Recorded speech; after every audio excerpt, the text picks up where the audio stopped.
Narito po ang ating kapuso na si Lynn Ching Pascual. Lynn. Thanks, Mike.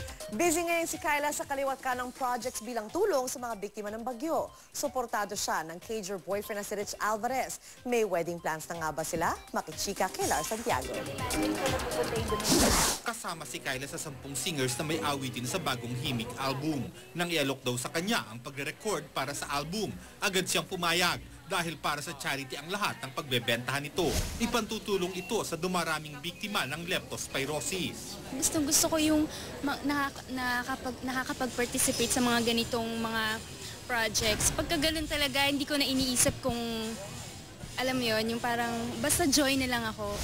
May mga kamag-anak din si Kyla na nabiktima ng pagbaha, katulad ng kanyang lolang taga-Cainta Rizal. May mga show nga raw siyang gagawin na ang kikitain na ipantutulong sa mga kamag-anak niya. Todo suporta naman sa R&B princess, ang cager boyfriend niyang si Rich Alvarez. Aminado rin si Kyla na may mga pagkakataong napag-uusapan din nila ni Rich ang pagpapakasal. Naturally, pinag-uusapan namin yung mga ganong bagay, pero it's really up to the guy pa rin kung alam niyo po yun. So I'd like to think na dapat sila na yung tanungin. Sabi ni Kyla, kinikilig siya kapag naiisip ang kanyang dream wedding. Ako, traditional church wedding. Gusto ko lang kasi makapagsuot ako ng magandang white gown. Tapos gusto ko talagang pretty ako na parang hinihintay ako ng groom ko dun sa dulo ng aisle.